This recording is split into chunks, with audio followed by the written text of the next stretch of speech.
Once Gautama Buddha says, "Peace comes from within, do not seek it without." In the hustle and bustle of modern life, we often find ourselves pushing, striving, and forcing outcomes in our relentless pursuit of success, happiness, and fulfillment. We believe that through sheer will and effort, we can bend the world to our desires. Yet, as the Buddha's wisdom reminds us, true peace and contentment are not found by forcing external circumstances, but by cultivating a serene mind and a compassionate heart. This chapter, "Don't Force Anything on Your Life," delves into the profound Buddhist principle of non-force, exploring how letting go and allowing life to unfold naturally can lead to deeper peace and greater fulfillment. Through the lens of Zen stories and the teachings of Gautama Buddha, we will embark on a journey to understand the art of non-force, learning to embrace the flow of life with grace and acceptance. Imagine a river flowing gently through a valley. The water does not force its way through obstacles. Instead, it flows around them, finding its path with effortless grace.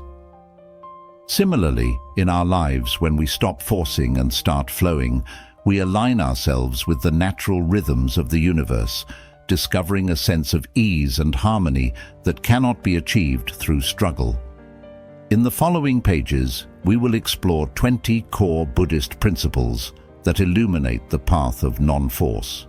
From the understanding of impermanence to the practice of mindfulness, each principle offers a beacon of light, guiding us toward a life of balance, patience, and inner peace. We will learn how to release attachments, cultivate compassion, and trust in the natural unfolding of life's events. As we embark on this journey, let us remember that the teachings of Buddhism are not just philosophical musings, but practical tools for everyday living. By integrating these principles into our daily lives, we can transform our approach to challenges and opportunities, finding joy and contentment not in the forceful pursuit of our goals, but in the gentle, mindful acceptance of the present moment. So, let us begin this exploration with an open heart and a willing mind, ready to embrace the wisdom of non-force and discover the profound peace that lies within. Number 1. Understanding the principle of non-force in Buddhism. To truly grasp the principle of non-force, it is essential to delve into the core teachings of Buddhism, which emphasize balance, harmony, and the natural unfolding of life. In this section, we will explore the foundational aspects of non-force, starting with its definition, and then moving on to the concept of the middle way and the importance of interconnectedness. Definition of non-force. Non-force, or non-striving, is a central tenet in Buddhist philosophy that encourages a gentle and accepting approach to life. It is the practice of allowing things to happen naturally without exerting undue pressure or control. This principle teaches us to flow with life's currents rather than against them, to embrace what comes our way with equanimity and patience. In Buddhism, non-force is often linked to the idea of Wu Wei from Taoist philosophy, which translates to effortless action or action without effort. This does not imply inactivity or passivity. Rather, it means engaging in actions that are in harmony with the natural order of things, actions that arise spontaneously from a place of deep awareness and alignment with the present moment. Gautama Buddha's teachings encourage us to cultivate a state of mindfulness where we are fully present and observant of our thoughts, feelings, and surroundings. In this state, we learn to respond to situations with calmness and clarity, rather than reacting impulsively or forcefully. By doing so, we reduce unnecessary stress and suffering, both for ourselves and for those around us. A practical example of non-force can be seen in the practice of meditation. When we meditate, we do not force our minds to be quiet. Instead, we observe our thoughts without attachment, allowing them to come and go naturally. Over time, this practice leads to a calmer, more centered mind, not through force, but through gentle, sustained awareness. By embracing non-force, we learn to trust in the unfolding of life, understanding that some things are beyond our control. This trust is not a resignation, but a profound acceptance that allows us to navigate life's ups and downs with grace and resilience. In summary, the definition of non-force in Buddhism is about cultivating a mindful, patient, and accepting attitude towards life. It is about engaging with the world in a way that is harmonious and balanced, allowing things to unfold naturally while maintaining inner peace and clarity. This principle sets the foundation for deeper exploration of the Buddhist path, where wisdom and compassion guide our actions, free from the constraints of force and control. Number 2. The middle way. The middle way, or Madhyamaka in Sanskrit, is a fundamental principle in Buddhism that guides practitioners towards a balanced and harmonious life. It is the path of moderation that avoids the extremes of self-indulgence and self-mortification. This concept was first introduced by Gautama Buddha after his enlightenment, as he reflected on his own life experiences. Before attaining enlightenment, the Buddha lived a life of luxury as a prince, followed by years of severe asceticism. He found that neither extreme led to true understanding or liberation. Instead, he realized that a balanced approach, the middle way, was the key to achieving enlightenment. This profound insight became the cornerstone of his teachings. The middle way is not about avoiding effort or discipline, nor is it about indulging every desire. Instead, it is about finding a balanced approach to life that promotes physical, mental, and spiritual well-being. By avoiding extremes, we create the conditions for a peaceful and sustainable path towards enlightenment. In practical terms, the middle way can be applied to various aspects of life. First, physical well-being. It encourages us to take care of our bodies without becoming overly attached to physical appearance or comfort. We should neither neglect our health nor become obsessed with it. Second, mental and emotional balance. It advocates for a balanced mind, free from the extremes of emotional highs and lows. Practicing mindfulness and meditation helps us achieve this equilibrium, allowing us to respond to life's challenges with calm and clarity. Third, spiritual practice. It promotes a disciplined spiritual practice that is neither too rigid nor too lax. Consistent meditation, ethical conduct, and study of the Dharma should be pursued without becoming overly strict or complacent. The middle way also has profound implications for how we interact with the world. First, interpersonal relationships. It encourages us to interact with others with kindness and understanding, avoiding the extremes of aggression and passivity. By practicing compassionate communication, we build harmonious relationships. Second, work and daily activities. It guides us to engage in our work and daily activities with diligence and mindfulness without becoming workaholics or neglecting our responsibilities. Third, desires and attachments. It teaches us to recognize and moderate our desires and attachments. While it is natural to have desires, we should not let them control us. By practicing non-attachment, we find freedom and contentment. The middle way is closely related to the principle of non-force. When we follow the middle way, we avoid the extremes of forcing outcomes or giving up entirely. Instead, we find a balanced approach that respects the natural flow of life.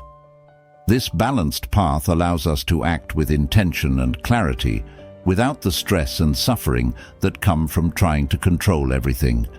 In essence, the middle way is a practical and profound guide for living a life of balance and harmony. It helps us navigate the complexities of life with wisdom and compassion, avoiding the pitfalls of extremism. By embracing the middle way, we create a foundation for a peaceful and fulfilling life, aligned with the natural rhythms of existence. Number 3. Interconnectedness, pratyasamutpada. The concept of interconnectedness, or pratyasamutpada in Sanskrit, is a cornerstone of Buddhist philosophy that illustrates the interconnected nature of all things. Often translated as dependent origination or dependent arising, this principle teaches that everything in the universe is interdependent and nothing exists in isolation. Pratyasamutpada reveals that every phenomenon arises in dependence on a web of conditions and causes. Nothing exists independently or self-sufficiently. Instead, everything is part of an intricate network of relationships. This understanding profoundly impacts how we view the world and our place within it. To grasp this concept, consider a simple example: a tree. A tree depends on the soil, water, sunlight, air, and countless microorganisms to grow and thrive. Its existence is not independent, but relies on an intricate system of interrelated factors. Similarly, human life is sustained by a myriad of interconnected elements, from the air we breathe to the social and ecological systems we are part of. Understanding pratyasamutpada has several important implications for our lives. First, awareness of interdependence. Recognizing our interconnectedness helps us see how our actions affect others and the world around us. Every decision we make has a ripple effect, influencing people, communities, and the environment. This awareness fosters a sense of responsibility and encourages us to act mindfully and compassionately. Second, reducing self-centeredness. By understanding that we are not isolated entities, we can move beyond self-centered thinking. This shift in perspective encourages empathy and compassion as we realize that the well-being of others is intimately tied to our own well-being. Third, cultivating humility. Appreciating the complex web of conditions that sustain life cultivates humility. We acknowledge that our successes and achievements are not solely the result of our efforts, but are also due to the support and contributions of countless others. Fourth, letting go of control. The principle of interconnectedness helps us accept that we cannot control everything. Many factors influencing our lives are beyond our control, and forcing outcomes often leads to frustration and suffering. Embracing pratyasamutpada encourages us to trust in the natural flow of life and to focus on what we can influence positively. Fifth, enhancing cooperation. Recognizing our interconnectedness fosters a spirit of cooperation and collaboration.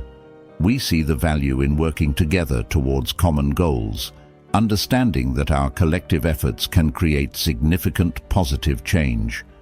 In the context of non-force, pratyasamutpada teaches us that trying to force outcomes is futile because it ignores the complex interplay of conditions that give rise to those outcomes.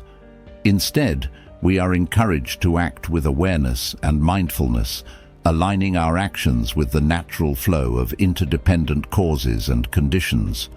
For instance, in a work setting, rather than forcing a project to completion through sheer willpower, we can recognize the various factors at play: team dynamics, available resources, external circumstances, and work harmoniously within those parameters.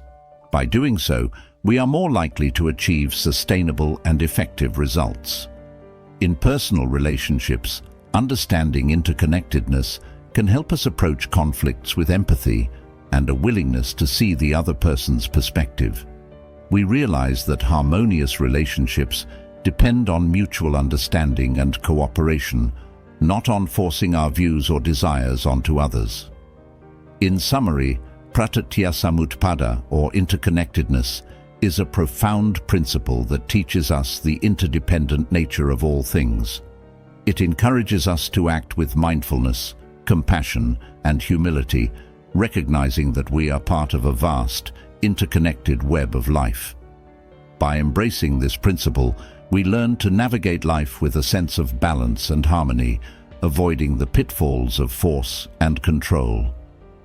Number 4. Impermanence, anicca. Impermanence, or anicca in Pali, is a fundamental concept in Buddhism that teaches that all things are in a constant state of flux. Nothing remains the same from one moment to the next. This principle of continuous change applies to everything in the universe, from the smallest particles to the vast galaxies, and from our thoughts and emotions to the relationships and situations we encounter in life.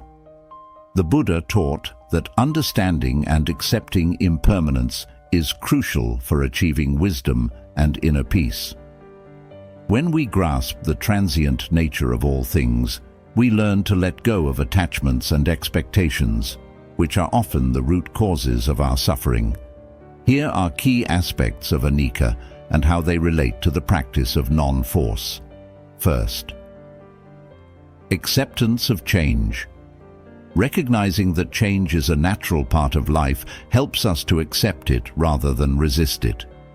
When we accept that everything is impermanent, we become more adaptable and open to new experiences. This acceptance reduces the urge to force things to remain the same or to happen in a specific way. Second, letting go of attachment. Attachments often lead to suffering because we try to cling to things that are inherently transient. By embracing impermanence, we learn to let go of our rigid attachments to people, possessions, and outcomes. This letting go allows us to experience life more fully and with less stress, as we are not constantly trying to control or hold on to what inevitably changes. Third, reduced suffering. Much of our suffering arises from our resistance to change and our desire to control the uncontrollable. By understanding and accepting impermanence, we can reduce this suffering. We learn to flow with the natural course of events rather than struggling against them. Fourth, enhanced presence. Awareness of impermanence brings us into the present moment. When we realize that each moment is fleeting, we are more likely to appreciate and fully engage with the here and now. This presence diminishes the tendency to force outcomes based on past regrets or future anxieties. Fifth, compassion and empathy. Recognizing the impermanent nature of life fosters compassion and empathy. We understand that everyone experiences change and loss, which can deepen our connection to others and inspire us to act with kindness and understanding. In practical terms, applying the principle of anicca involves several mindful practices. Mindfulness meditation. Regular meditation helps us observe the changing nature of our thoughts, emotions, and sensations. Through this practice, we become more attuned to the impermanence within ourselves and the world around us. Reflection. Taking time to reflect on the transient nature of life can reinforce our understanding of anicca. Journaling about changes we observe in our lives or contemplating natural cycles, such as the changing seasons, can deepen our appreciation of impermanence. Gratitude practice. Cultivating gratitude for the present moment and the people and experiences we have now helps us to focus on the transient beauty of life rather than clinging to what is passing or longing for what has yet to come. By embracing impermanence, we align ourselves with the natural flow of life. We become more flexible, resilient, and open-hearted. This alignment reduces the need to force outcomes and allows us to live more peacefully and harmoniously. Impermanence, thus, is not a cause for despair, but a call to live more mindfully and compassionately, appreciating the fleeting yet precious nature of existence. Number 5. Non-attachment, anatta. Non-attachment, or anatta in Pali, is a fundamental principle in Buddhism that teaches the absence of a permanent, unchanging self or soul. It emphasizes the impermanence and insubstantiality of all phenomena, including the notion of a fixed, independent self. The concept of anatta challenges the common belief in a separate, enduring self that exists apart from the changing conditions of life.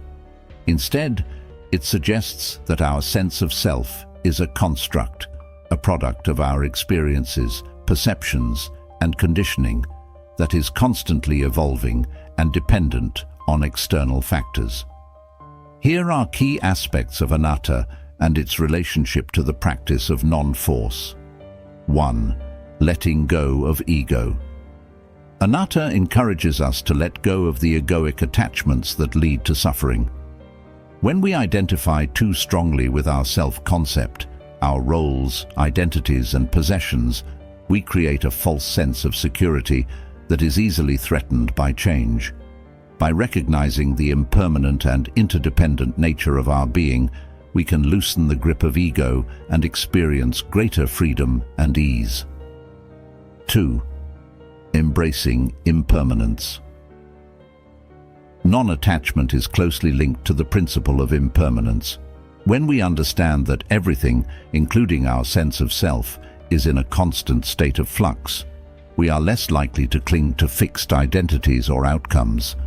This understanding reduces the need to force situations to conform to our ego's desires and allows us to flow more gracefully with the changing tides of life. 3. Freedom from suffering. Attachment to the idea of a permanent self leads to suffering as we resist the natural flow of change and cling to illusions of control and permanence. By letting go of these attachments and embracing the truth of anatta, we can free ourselves from the cycle of craving, aversion, and delusion that perpetuates suffering. 4. Interconnectedness. Anatta highlights the interconnected nature of all beings. When we realize that there is no separate, permanent self, we recognize our fundamental unity with all of existence. This realization fosters compassion and empathy as we understand that the joys and sorrows of others are intimately linked to our own. 5. Living mindfully.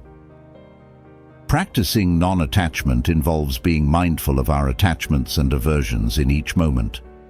By observing our thoughts, emotions, and desires without identification or judgment, we cultivate greater self-awareness and insight. This mindfulness allows us to see clearly the ways in which attachment and clinging create suffering and to choose a path of non-force instead. In practical terms, cultivating non-attachment involves letting go of possessions, detaching from material possessions and recognizing that true happiness cannot be found in external objects. Releasing identities. Letting go of fixed identities and roles, recognizing that they are transient and subject to change. Practicing equanimity. Cultivating equanimity in the face of gain and loss, pleasure and pain, success and failure, recognizing that they are all impermanent and ultimately unsatisfactory. Developing compassion. Cultivating compassion for ourselves and others, recognizing that we are all interconnected and subject to the same fundamental truths of impermanence and non-attachment. By embodying the principle of non-attachment, we liberate ourselves from the constraints of ego and the suffering it engenders. We learn to navigate life with greater ease, openness, and compassion, embracing the ever-changing nature of existence with a sense of lightness and freedom. Non-attachment, therefore, is not a renunciation of life, but a profound acceptance of its inherent impermanence and interconnectedness. Number 6. Suffering, dukkha. Suffering, or dukkha in Pali, is a central concept in Buddhism that encompasses not only physical pain, but also the mental and emotional dissatisfaction inherent in the human condition. The Buddha taught that life is inherently unsatisfactory due to the impermanent and conditioned nature of existence. Dukkha arises from various sources, including attachment, aversion, and ignorance. When we cling to things that are impermanent, resist the natural flow of change, or misunderstand the true nature of reality, we experience suffering. The first noble truth in Buddhism is the recognition of dukkha as an inherent aspect of existence. Here are key aspects of dukkha and its relationship to the practice of non-force. 1. Recognition of suffering. Acknowledging the reality of dukkha is the first step toward liberation. When we recognize the unsatisfactory nature of existence, we become motivated to seek a path beyond suffering. This recognition opens the door to wisdom and compassion, guiding us toward a life of greater ease and freedom. 2. Understanding impermanence. Dukkha is closely linked to the principle of impermanence. When we cling to things that are subject to change, we inevitably experience disappointment and frustration. By embracing impermanence and letting go of attachments, we can reduce the intensity of suffering and find greater peace amidst life's ups and downs. 3. Letting go of craving. The Buddha taught that craving, or tanha, is the root cause of suffering. When we crave for things to be different than they are, we create a gap between reality and our expectations, leading to dissatisfaction and distress. By cultivating non-attachment and letting go of craving, we can alleviate much of the suffering we experience. 4. Compassionate response. Understanding our own suffering enables us to empathize with the suffering of others. This empathy fuels our compassion and motivates us to alleviate the suffering of sentient beings. By responding to suffering with kindness and understanding, we contribute to the well-being of all beings and cultivate a more harmonious world. 5. Mindful awareness. Practicing mindfulness allows us to observe our thoughts, emotions, and sensations without becoming entangled in them. By developing this mindful awareness, we can recognize the arising of suffering and respond skillfully rather than reacting impulsively. This mindful response reduces the intensity of suffering and promotes greater equanimity. In practical terms, addressing dukkha involves practicing acceptance. Accepting the reality of dukkha and embracing life as it is, rather than constantly striving for an idealized version of reality. Cultivating non-attachment. Letting go of attachments and desires that perpetuate suffering, recognizing that true happiness does not depend on external conditions. Developing wisdom. Reflecting on the impermanent and conditioned nature of existence, gaining insight into the causes and cessation of suffering, as taught in the Four Noble Truths. Engaging in compassionate action. Responding to suffering with compassion and kindness, both towards ourselves and others, alleviating the causes of suffering wherever possible. By addressing the root causes of suffering and cultivating a life of wisdom, compassion, and non-attachment, we can reduce the intensity of dukkha and find greater peace and fulfillment. While we may not be able to eliminate all suffering entirely, we can learn to navigate life's challenges with grace and resilience, embracing the principle of non-force as a guiding light on the path to liberation. Number 7. Mindfulness, sati. Mindfulness, or sati in Pali, is a foundational practice in Buddhism that involves paying attention to the present moment with openness, curiosity, and non-judgmental awareness. It is the practice of being fully present in each moment, observing our thoughts, emotions, sensations, and surroundings without attachment or aversion. The Buddha emphasized the importance of mindfulness as a means to cultivate wisdom, compassion, and inner peace. By training the mind to be present and aware, we can break free from the cycle of reactive patterns and habitual tendencies that perpetuate suffering. Here are key aspects of mindfulness and its relationship to the practice of non-force. 1. Present moment awareness. Mindfulness involves bringing our attention to the present moment rather than dwelling on the past or worrying about the future. When we are fully present, we can respond to life's challenges with clarity and wisdom, rather than reacting impulsively out of habit or conditioning. 2. Non-judgmental observation. Mindfulness encourages us to observe our thoughts, emotions, and sensations without judgment or criticism. Instead of labeling experiences as good or bad, we simply acknowledge them as they are, allowing them to arise and pass away without getting caught up in them. 3. Cultivating equanimity. Through mindfulness, we develop equanimity, or a balanced state of mind, that allows us to remain steady and composed in the face of life's ups and downs.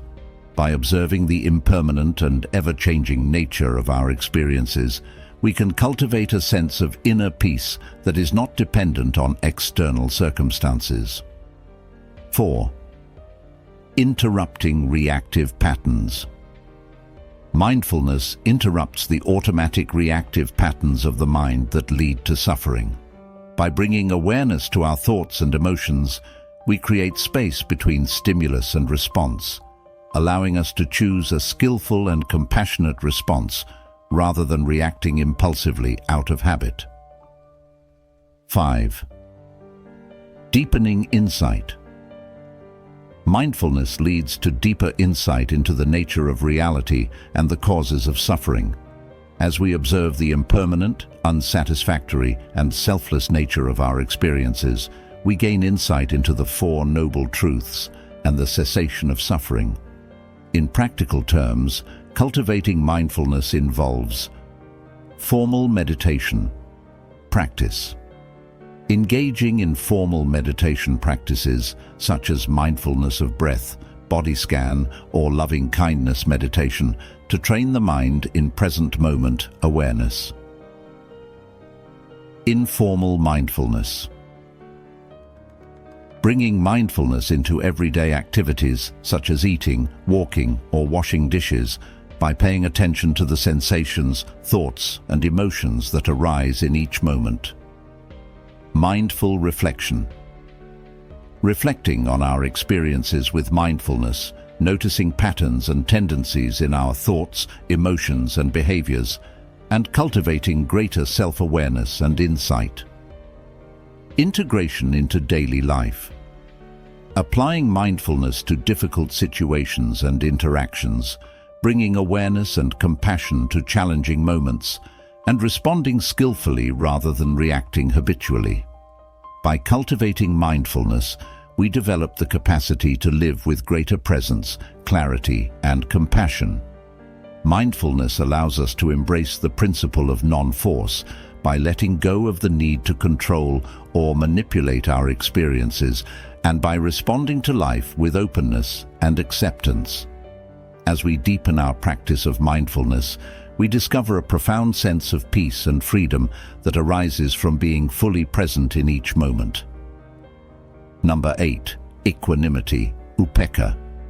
Equanimity, or upekkha in Pali, is a quality of balance, tranquility, and even-mindedness that arises from a deep understanding of the impermanent and interconnected nature of existence. It is the ability to remain calm and composed in the face of life's ups and downs, neither clinging to pleasant experiences nor resisting unpleasant ones. The Buddha taught that cultivating equanimity is essential for achieving true peace and liberation. When we are able to meet each moment with equanimity, we free ourselves from the roller coaster of emotions and reactions that lead to suffering. Here are key aspects of equanimity and its relationship to the practice of non-force. 1. Stability in the midst of change. Equanimity allows us to remain stable and grounded, even as the circumstances of life change unpredictably. By recognizing the impermanent nature of all things, we can meet both joy and sorrow with a steady heart, knowing that all experiences are transient and ultimately unsatisfactory. 2. Non-attachment to outcomes. Equanimity involves letting go of attachment to specific outcomes and relinquishing the need to control or manipulate situations. When we are free from attachment, we can accept whatever arises with grace and acceptance, without trying to force things to be different than they are. 3. Compassionate detachment. Equanimity does not mean indifference or apathy.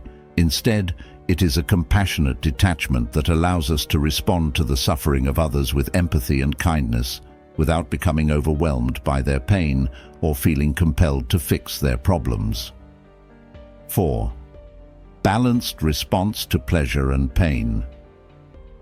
Equanimity helps us to maintain balance in the face of pleasure and pain. Rather than becoming excessively elated by success or devastated by failure, we can meet both with a calm and balanced mind, recognizing that both are impermanent and subject to change. 5. Spacious awareness. Equanimity arises from a spacious awareness that embraces the totality of our experience without getting caught up in the fluctuations of the mind. By resting in this spacious awareness, we can observe our thoughts, emotions, and sensations with detachment and clarity, allowing them to arise and pass away without grasping or aversion. In practical terms, cultivating equanimity involves mindfulness practice. Developing mindfulness allows us to observe our experiences with equanimity, noticing the transient nature of thoughts, emotions, and sensations without getting caught up in them. Compassion practice. Cultivating compassion towards ourselves and others helps to soften the edges of our reactions and fosters a sense of equanimity in the face of suffering. Reflective inquiry. Reflecting on the impermanent and interconnected nature of existence, gaining insight into the causes of suffering and the cessation of suffering as taught in the Four Noble Truths. Self-compassion. Practicing self-compassion allows us to meet our own imperfections and challenges with equanimity, recognizing that we are all on a journey of growth and learning. By cultivating equanimity, we develop a deep sense of peace and stability that transcends the changing circumstances of life. Equanimity allows us to embrace the principle of non-force by relinquishing the need to control or manipulate our experiences, and by responding to life with balance, acceptance, and compassion. As we deepen our practice of equanimity, we discover a profound sense of freedom and liberation that arises from being at ease with whatever arises in each moment. Number 9. Compassion, karuna. Compassion, or karuna in Pali, is a fundamental quality in Buddhism that embodies the wish for all beings to be free from suffering and the commitment to alleviate the suffering of others. It is the heartfelt response to the pain and struggles of sentient beings, accompanied by the desire to offer support, comfort, and kindness. The Buddha taught that compassion is essential for cultivating wisdom and awakening the heart. By cultivating compassion, we not only alleviate the suffering of others, but also transform our own hearts and minds, leading to greater inner peace and fulfillment. Here are key aspects of compassion and its relationship to the practice of non-force. 1. Empathetic understanding. Compassion arises from empathetic understanding of the suffering of others. When we recognize the universal nature of suffering and empathize with the struggles of sentient beings, our hearts naturally open with compassion. 2. Active response. Compassion is not merely a passive feeling, but a dynamic force that motivates us to take action to alleviate the suffering of others. Whether through acts of kindness, service, or advocacy, compassionate action is the expression of our commitment to ease the pain of others. 3. Non-discrimination. True compassion is inclusive and non-discriminatory. It extends to all beings regardless of their background, beliefs, or actions. By cultivating compassion without bias or judgment, we break down barriers and cultivate a sense of interconnectedness with all of life. 4. Self-compassion. Compassion begins with ourselves. When we extend kindness and understanding to our own struggles and imperfections, we create the foundation for genuine compassion towards others. Self-compassion enables us to approach ourselves and others with greater empathy and acceptance. 5. Transformative power. Compassion has the power to transform both the giver and the receiver. When we act with compassion, we cultivate qualities such as generosity, patience, and forgiveness within ourselves, leading to greater inner peace and happiness. At the same time, our acts of compassion have a ripple effect, inspiring others to cultivate kindness and creating a more compassionate world. In practical terms, cultivating compassion involves developing empathy. Cultivating empathy through practices such as loving kindness meditation, which involves generating feelings of love and compassion towards ourselves and others. Acting with kindness. Engaging in acts of kindness and generosity towards others, whether through small gestures of kindness or more significant acts of service. Practicing forgiveness. Cultivating forgiveness towards ourselves and others, recognizing that holding on to resentment and grudges only perpetuates suffering. Engaging in social justice. Advocating for justice and equality for all beings, addressing the root causes of suffering and working towards creating a more compassionate society.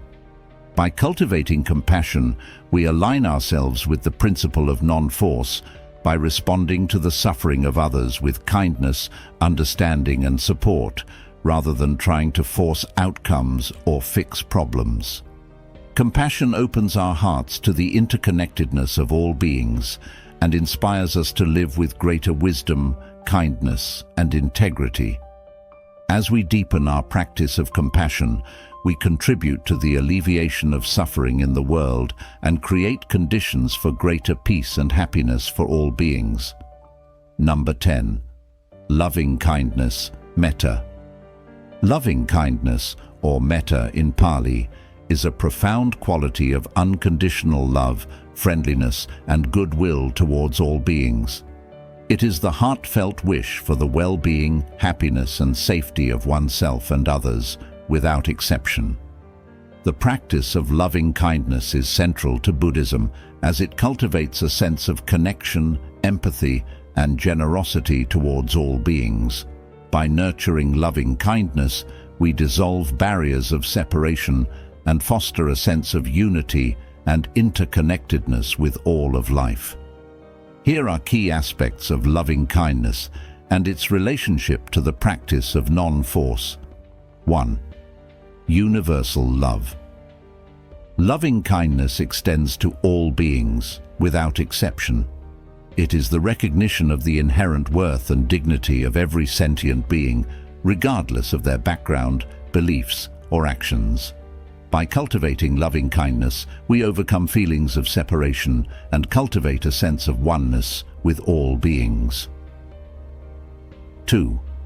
Inner transformation. The practice of loving kindness transforms our own hearts and minds, leading to greater inner peace, happiness, and well-being. When we generate feelings of love and kindness towards ourselves and others, we create the conditions for greater joy, contentment, and fulfillment in our lives. 3. Alleviating suffering. Loving kindness is a powerful antidote to suffering. When we offer love and compassion to those who are suffering, we create a sense of connection and support that alleviates their pain and brings comfort and solace. By cultivating loving kindness, we contribute to the healing and well-being of all beings. 4. Generosity of spirit. Loving kindness is an expression of generosity of spirit. When we offer goodwill and kindness towards others, we create a ripple effect of positivity that uplifts not only the recipient, but also ourselves and others around us.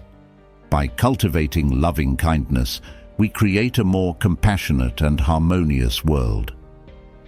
5. Wishing well for others. The practice of loving kindness involves actively wishing well for others.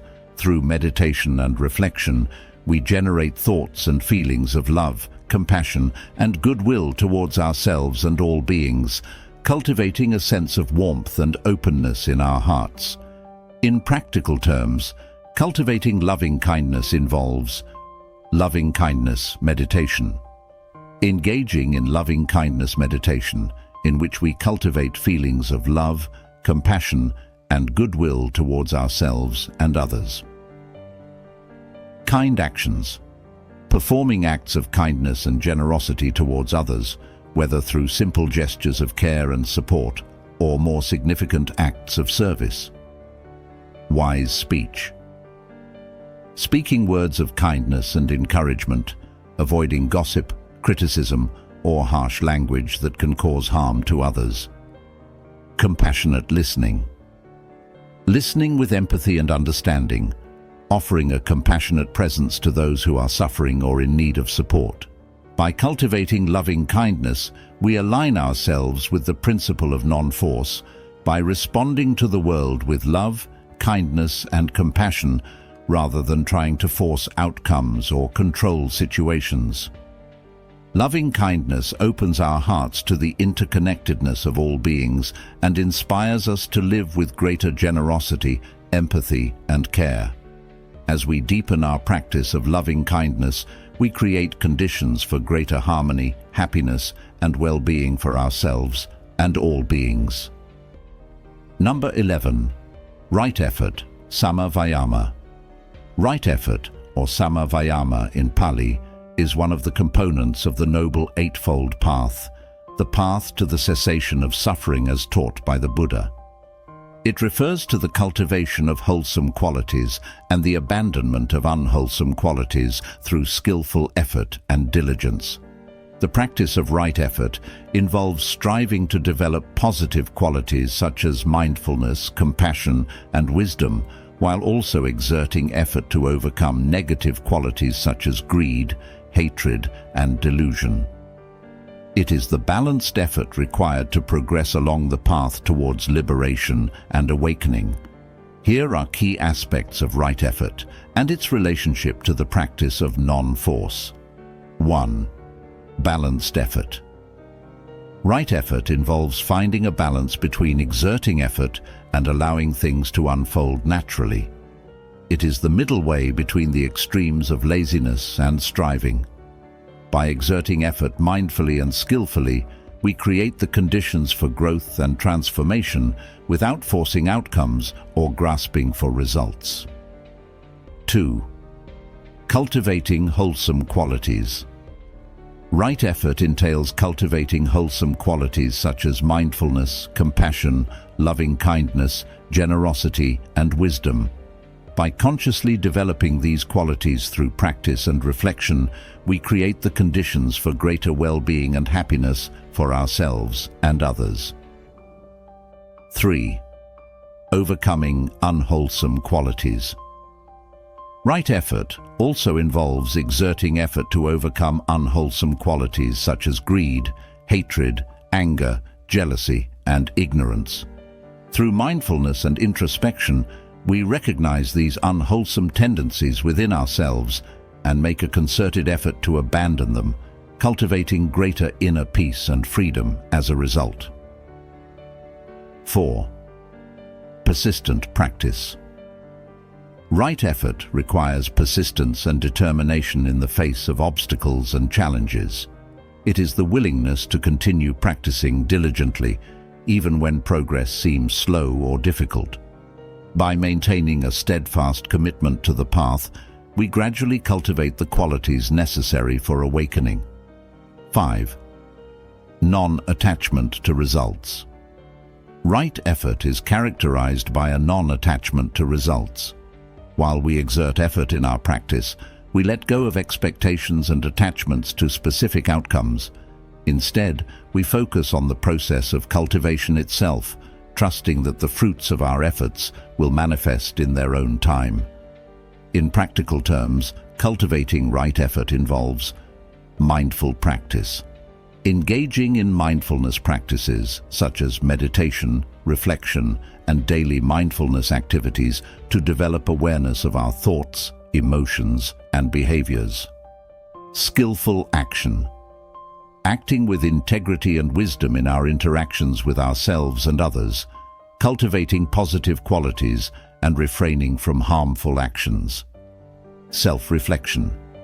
Reflecting on our thoughts, emotions, and behaviors with honesty and openness, identifying unwholesome patterns and making a concerted effort to transform them.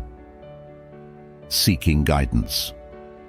Seeking guidance from wise and experienced teachers, mentors, or spiritual friends who can offer support, encouragement, and guidance on the path. By cultivating right effort, we align ourselves with the principle of non-force by exerting effort mindfully and skillfully without trying to force outcomes or control situations. Right effort is the diligent cultivation of the qualities necessary for liberation and awakening, leading to greater peace, happiness, and well-being for ourselves and all beings. As we deepen our practice of right effort, we create the conditions for profound transformation and liberation from suffering. Number 12. Right intention, Sama Sankappa. Right intention, or Sama Sankappa in Pali, is another aspect of the Noble Eightfold Path, which serves as a guide to living a life of wisdom, ethical conduct, and mental development. It refers to the cultivation of wholesome intentions and attitudes that are conducive to spiritual growth and liberation from suffering. The practice of right intention involves aligning our intentions with the principles of non-harming, non-ill will, and non-cruelty. It is about cultivating intentions of renunciation, loving kindness, and compassion, while letting go of intentions rooted in greed, hatred, and delusion. Here are key aspects of right intention and its relationship to the practice of non-force. 1. Alignment with ethical principles. Right intention involves aligning our intentions with ethical principles such as non-harming, ahimsa, and non-violence. It is about cultivating intentions that promote the well-being and happiness of ourselves and others, while refraining from intentions that cause harm or suffering. 2. Renunciation. Right intention includes the intention of renunciation, or letting go of desires and attachments that lead to suffering. It is about cultivating contentment and simplicity, rather than constantly seeking gratification through worldly possessions or sensory pleasures. 3. Loving kindness and compassion. Right intention entails cultivating intentions of loving kindness, metta, and compassion, karuna, towards ourselves and others. It is about wishing for the welfare and happiness of all beings and actively seeking to alleviate the suffering of others through kind words, actions, and thoughts. 4. Non-ill will. Right intention involves letting go of intentions rooted in ill will, hatred, or aversion. It is about cultivating intentions of goodwill and friendliness towards all beings, even those with whom we may have conflicts or disagreements. 5. Alignment with wisdom. Right intention is aligned with wisdom, panna, the understanding of the true nature of reality. It is about cultivating intentions that are in line with the understanding of impermanence, interconnectedness, and the causes of suffering as taught by the Buddha. In practical terms, cultivating right intention involves mindful reflection. Reflecting on our intentions, motivations, and attitudes with mindfulness and awareness. Cultivating virtue. Cultivating virtuous qualities such as honesty, integrity, and compassion, and aligning our intentions with ethical conduct. Developing loving kindness. Engaging in practices to develop loving kindness and compassion towards ourselves and others, such as loving kindness meditation. Letting go of harmful intentions. Recognizing and letting go of intentions rooted in greed, hatred, and delusion, and cultivating intentions that promote peace, happiness, and well-being. By cultivating right intention, we align ourselves with the principle of non-force by cultivating wholesome intentions and attitudes that lead to greater peace, happiness, and well-being for ourselves and others. Right intention is the foundation of ethical conduct and mental development on the path to liberation from suffering. As we deepen our practice of right intention, we create the conditions for profound transformation and awakening. Number 13. Right action, Samma Kammanta. Right action, or Samma Kammanta in Pali, is one of the components of the Noble Eightfold Path, which serves as a guide to living a life of ethical conduct and spiritual development. It refers to the cultivation of wholesome actions that are in alignment with the principles of non-harming, honesty, and integrity. The practice of right action involves refraining from actions that cause harm to oneself or others, and engaging in actions that promote well-being, harmony, and compassion. It is about living ethically and responsibly, with consideration for the welfare of all beings. Here are key aspects of right action and its relationship to the practice of non-force. 1. Non-harming. Right action involves refraining from actions that cause harm or violence to oneself or others.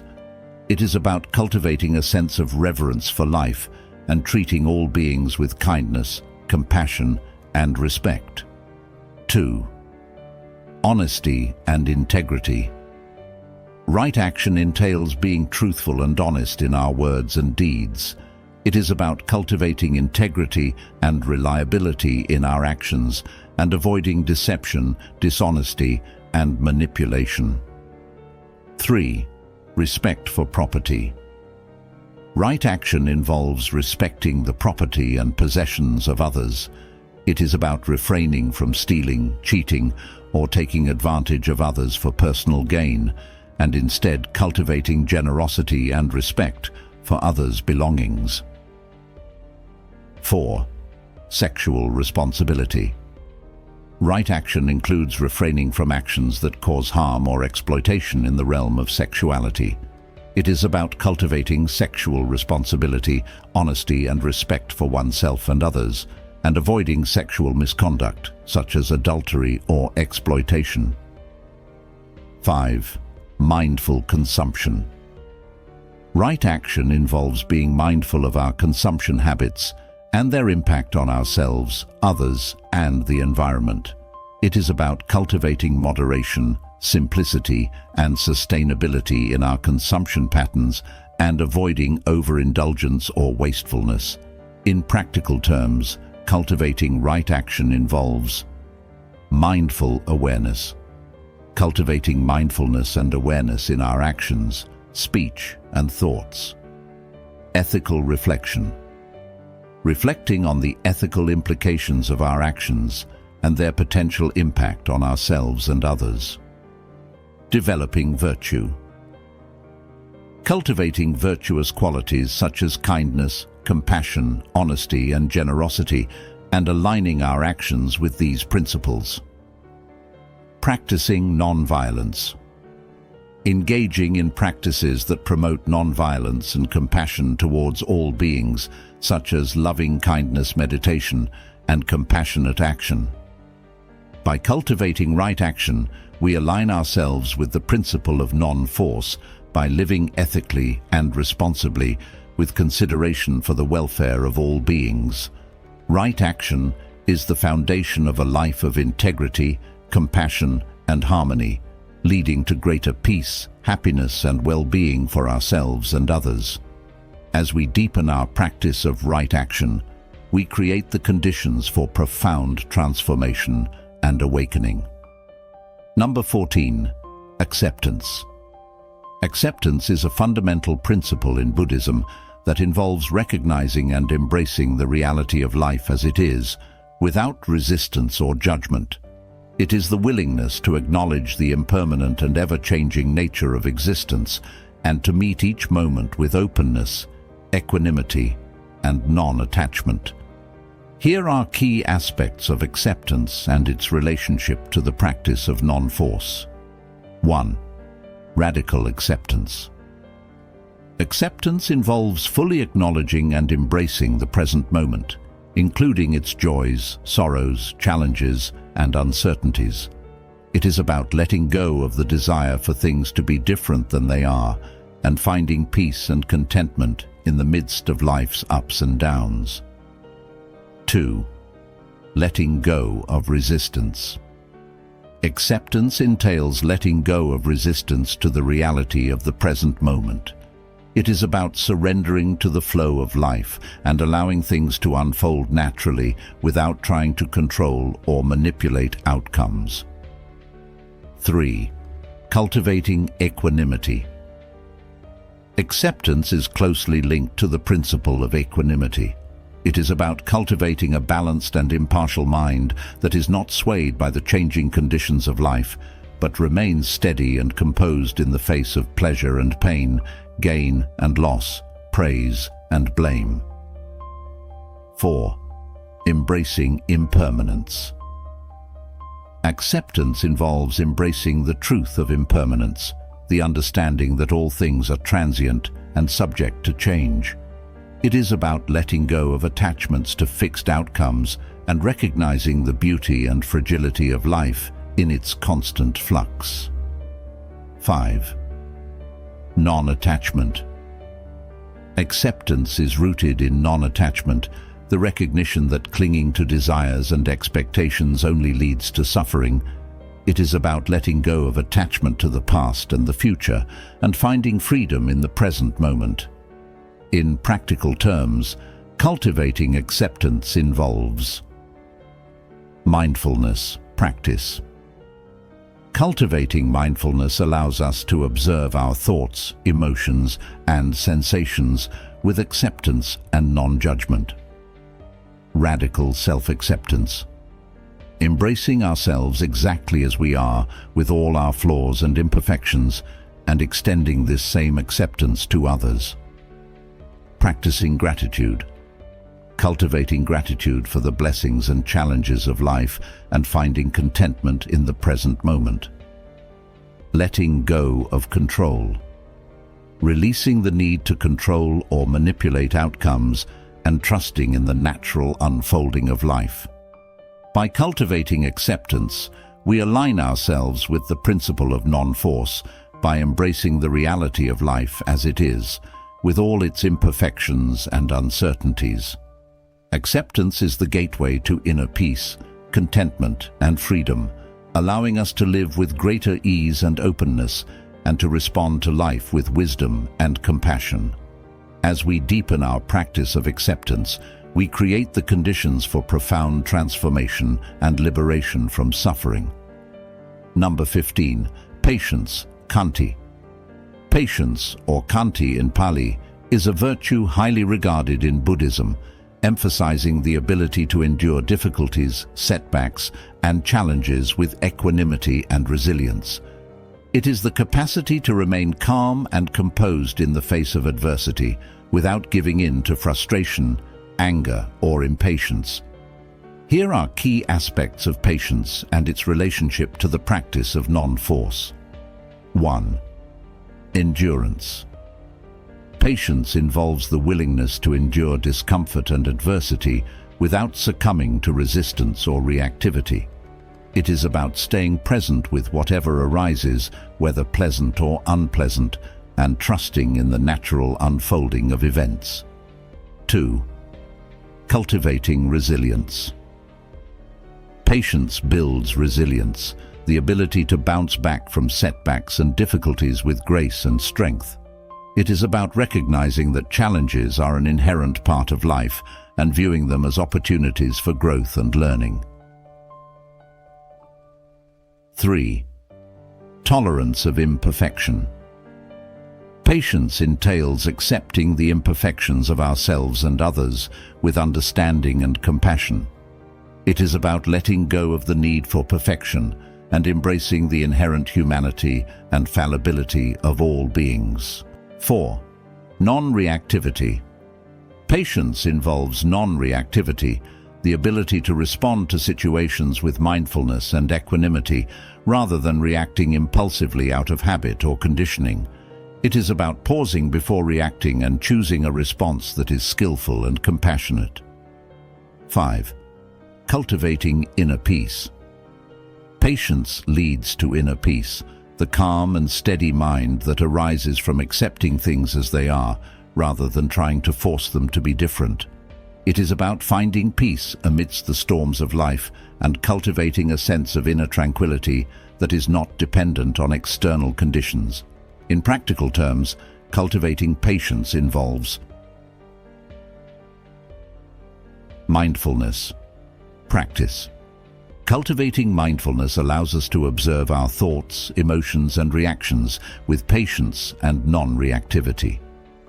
Practicing non-attachment. Letting go of attachment to outcomes and accepting the natural flow of life with patience and equanimity. Developing compassion. Cultivating compassion towards ourselves and others, recognizing that everyone is doing the best they can with the resources they have. Seeking support. Reaching out for support from spiritual teachers, mentors, or community members who can offer guidance and encouragement on the path of patience. By cultivating patience, we align ourselves with the principle of non-force by accepting the unfolding of life with grace and equanimity, rather than trying to force outcomes or control situations. Patience is the foundation of inner peace and resilience, allowing us to navigate life's challenges with wisdom, compassion, and strength. As we deepen our practice of patience, we create the conditions for greater peace, happiness, and well-being for ourselves and all beings. Number 16. Trust in the process. Trust in the process is a fundamental aspect of acceptance in Buddhism.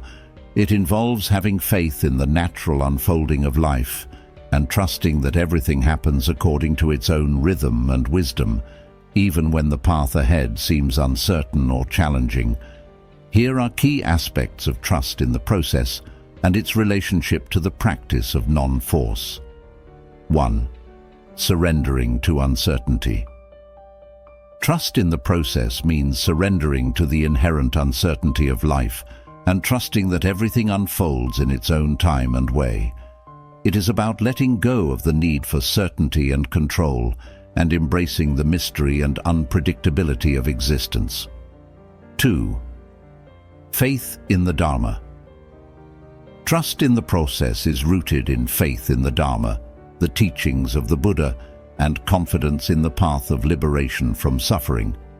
It is about trusting that the practices of mindfulness, compassion, and wisdom lead to greater peace, happiness, and freedom. 3. Embracing impermanence. Trust in the process entails embracing the impermanent nature of all things and trusting that change is an inherent part of life. It is about letting go of attachment to fixed outcomes and trusting that every experience, whether pleasant or unpleasant, is an opportunity for growth and transformation. 4. Cultivating patience. Trust in the process is closely linked to the practice of patience. It is about trusting that difficulties and challenges are temporary and that with patience and perseverance we can navigate through them with grace and resilience. 5. Finding freedom in surrender. Trust in the process leads to a sense of freedom in surrender, the freedom that comes from letting go of the need to control or manipulate outcomes and trusting in the inherent wisdom of life itself. In practical terms, cultivating trust in the process involves mindfulness practice. Cultivating mindfulness allows us to observe the flow of life with curiosity and openness, trusting that everything is unfolding as it should. Letting go of attachment. Letting go of attachment to specific outcomes and trusting that whatever arises is for our highest good and spiritual growth. Reflecting on impermanence. Reflecting on the impermanent nature of all things and trusting that change is a natural and necessary part of life. Surrendering to the present moment. Surrendering to the present moment with trust and openness, knowing that everything we need is available to us in this moment. By cultivating trust in the process, we align ourselves with the principle of non-force by surrendering to the flow of life with trust and openness, rather than trying to force outcomes or control situations.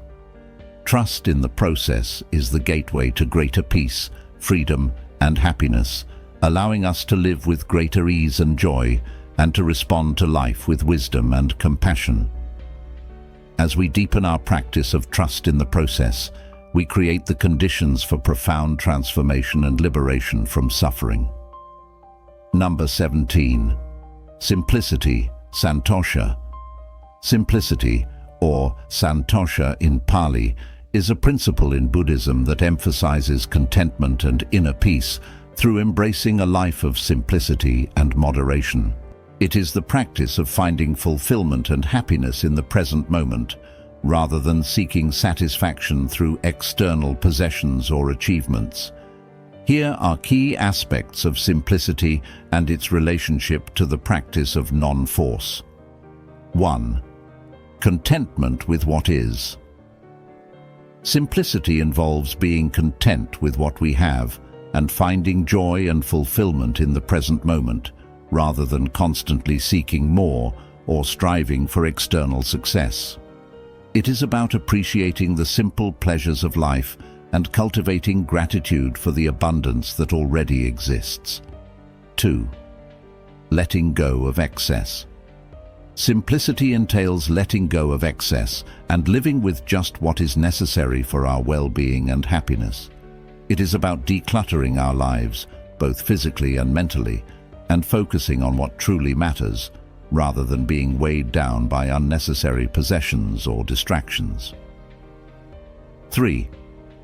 Cultivating inner peace. Simplicity leads to inner peace, the calm and steady mind that arises from letting go of desires and attachments. It is about finding freedom in simplicity and experiencing a sense of spaciousness and clarity in our lives. 4. Honoring interdependence. Simplicity honors the interconnectedness of all beings and recognizes that our actions have an impact on the world around us. It is about living in harmony with nature and treading lightly on the earth, minimizing our ecological footprint and reducing harm to other beings. 5. Embracing the present moment. Simplicity involves fully embracing the present moment and finding joy and beauty in the here and now. It is about letting go of regrets about the past and worries about the future and savoring the richness of life as it unfolds moment by moment. In practical terms, cultivating simplicity involves mindful consumption. Being mindful of our consumption habits and making choices that align with our values of simplicity, sustainability, and ethical responsibility. Sabbath practice. Setting aside regular time for rest and rejuvenation, and simplifying our schedules to create space for reflection, creativity, and connection. Gratitude. Practice. Cultivating gratitude for the simple blessings of life and appreciating the abundance that surrounds us, whether it be in nature, relationships, or everyday experiences. Voluntary simplicity. Exploring practices of voluntary simplicity, such as minimalism, frugality, and intentional living, to reduce clutter, busyness, and distractions, and create more space for what truly matters. By cultivating simplicity, we align ourselves with the principle of non-force by letting go of the need to constantly strive for more and instead finding contentment and fulfillment in the present moment. Simplicity is the pathway to greater peace, happiness, and freedom, allowing us to live with greater ease and joy and to respond to life with wisdom and compassion. As we deepen our practice of simplicity, we create the conditions for profound transformation and liberation from suffering. Number 18. Flexibility. Flexibility is an essential quality in Buddhism that involves adapting to change with openness, resilience, and agility. It is the ability to bend without breaking, to flow with the ever-changing circumstances of life, and to respond skillfully to whatever arises. Here are key aspects of flexibility and its relationship to the practice of non-force. 1. Adaptability. Flexibility entails being adaptable and open-minded, willing to let go of rigid expectations and plans when necessary. It is about embracing the impermanent nature of life and responding to changing circumstances with creativity and resilience. 2. Equanimity in change. Flexibility involves maintaining equanimity in the face of change, neither clinging to what is passing nor grasping for what is yet to come. It is about finding a sense of stability and peace amidst the flux of life, knowing that all things are impermanent and subject to change. 3. Creative problem solving. Flexibility empowers us to approach challenges with creativity and resourcefulness, finding innovative solutions to obstacles and setbacks. It is about thinking outside the box and seeing possibilities where others see limitations. 4. Letting go of control. Flexibility entails letting go of the need to control or micromanage every aspect of our lives, and instead trusting in the natural intelligence and wisdom of life itself. It is about surrendering to the flow of life and allowing things to unfold organically without resistance or interference. 5. Embracing uncertainty.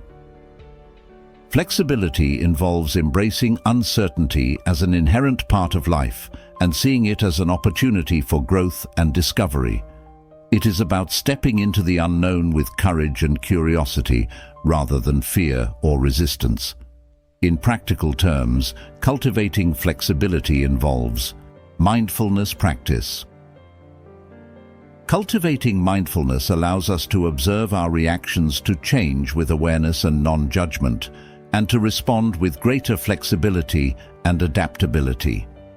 Resilience training. Building resilience through practices such as meditation, yoga, or martial arts, which strengthen our capacity to bounce back from adversity and remain grounded in the midst of change. Embracing diversity. Embracing diversity and difference, and recognizing that there are many paths to truth and liberation. It is about being open to learning from others and expanding our perspectives. Seeking feedback. Seeking feedback from others and being open to constructive criticism and new ideas, rather than being defensive or closed-minded. By cultivating flexibility, we align ourselves with the principle of non-force by embracing the dynamic and ever-changing nature of life, rather than trying to force outcomes or control situations. Flexibility is the key to greater resilience, creativity, and freedom, allowing us to navigate life's challenges with grace and ease. As we deepen our practice of flexibility, we create the conditions for profound transformation and liberation from suffering. Number 19. Letting go. Letting go is a fundamental practice in Buddhism that involves releasing attachment to desires, expectations, and identities, and surrendering to the flow of life with openness and equanimity. It is the process of relinquishing the urge to control or grasp onto things, and instead allowing them to arise and pass away naturally. Here are key aspects of letting go and its relationship to the practice of non-force. 1.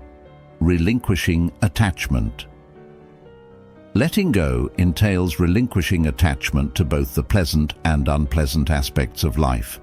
It is about releasing our grip on desires, expectations, and preferences, and accepting things as they are without clinging or aversion.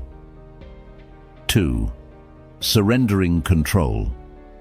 Letting go involves surrendering the illusion of control and recognizing that much of life is beyond our influence. It is about trusting in the natural unfolding of events and allowing things to happen without trying to force or manipulate outcomes. 3. Cultivating detachment. Letting go cultivates detachment, a sense of inner freedom and independence from external conditions. It is about finding happiness and contentment within ourselves rather than seeking it from external sources. 4. Accepting impermanence. Letting go is rooted in the acceptance of impermanence, the understanding that all things are transient and subject to change. It is about embracing the fleeting nature of life and letting go of attachments to fixed outcomes or identities. 5. Finding liberation. Letting go leads to liberation, the freedom from the cycle of craving, clinging, and suffering. It is about experiencing the profound peace and joy that arises from releasing the burden of attachment and embracing the present moment with openness and acceptance. In practical terms, cultivating letting go involves mindfulness. Practice. Cultivating mindfulness allows us to observe our attachments with clarity and non-judgment and to let go of them with greater ease. Meditative inquiry. Reflecting deeply on the nature of attachment and impermanence through meditation and contemplation, and cultivating insight into the nature of reality. Practicing non-attachment. Engaging in practices that cultivate non-attachment, such as generosity, forgiveness, and loving kindness, which loosen the grip of self-centeredness and open the heart to greater compassion and connection. Developing trust. Cultivating trust in the wisdom of life and the teachings of the Buddha, and surrendering to the process of awakening with faith and confidence. By cultivating letting go, we align ourselves with the principle of non-force by releasing the grip of attachment and surrendering to the flow of life with openness and equanimity. Letting go is the pathway to greater freedom, peace, and happiness, allowing us to live with greater ease and joy, and to respond to life with wisdom and compassion. As we deepen our practice of letting go, we create the conditions for profound transformation and liberation from suffering. Number 20. Gratitude. Gratitude is a profound practice in Buddhism that involves recognizing and appreciating the blessings and opportunities present in our lives, regardless of our circumstances. It is the heartfelt acknowledgement of the interconnectedness and interdependence of all beings, and the recognition of the abundance and richness of life. Here are key aspects of gratitude and its relationship to the practice of non-force. 1. Cultivating appreciation. Gratitude involves cultivating appreciation for the gifts and blessings that surround us, from the simple joys of everyday life to the profound interconnectedness of all beings. It is about recognizing the beauty and wonder of existence and embracing life with an open heart. 2. Countering entitlement. Gratitude counters feelings of entitlement and dissatisfaction by shifting our focus from what we lack to what we already have. It is about cultivating a sense of abundance and sufficiency rather than constantly striving for more or comparing ourselves to others. 3. Fostering connection. Gratitude fosters connection and intimacy with ourselves, others, and the world around us. It is about recognizing and acknowledging the kindness, generosity, and support of others, and expressing our appreciation in words and actions. 4. Transforming perception. Gratitude transforms our perception of life, enabling us to see challenges and difficulties as opportunities for growth and learning. It is about reframing our experiences through the lens of gratitude, finding meaning and purpose even in the midst of adversity. 5. Cultivating joy. Gratitude is closely linked to the cultivation of joy, the deep sense of well-being and happiness that arises from appreciating the goodness in our lives. It is about savoring the present moment and finding joy in the simple pleasures of life. In practical terms, cultivating gratitude involves daily reflection. Taking time each day to reflect on the blessings and opportunities present in our lives and expressing gratitude for them. Gratitude journaling. Keeping a gratitude journal where we write down things we are grateful for, allowing us to cultivate a habit of gratitude and appreciation. Acts of kindness. Engaging in acts of kindness and generosity towards others and expressing gratitude for the opportunities to make a positive impact in the world. Mindful living. Cultivating mindfulness in our daily activities, allowing us to fully appreciate the richness and beauty of each moment. By cultivating gratitude, we align ourselves with the principle of non-force by embracing life with appreciation and open-heartedness, rather than striving for more or resisting what is. Gratitude is the pathway to greater joy, connection, and well-being, allowing us to live with greater ease and happiness, and to respond to life with wisdom and compassion. As we deepen our practice of gratitude, we create the conditions for profound transformation and liberation from suffering. In conclusion, the teachings of Buddhism impart invaluable lessons on embracing acceptance in our lives. Through principles like patience, flexibility, and letting go, we learn to navigate life's uncertainties with grace and equanimity. Cultivating gratitude and simplicity allows us to find contentment in the present moment, fostering inner peace and joy. Join us on our journey of exploration and growth with words of Buddha. Like, share, and subscribe to our channel to embark on a transformative path inspired by the timeless wisdom of the Buddha. Together, let's cultivate acceptance and enrich our lives with compassion, mindfulness, and gratitude.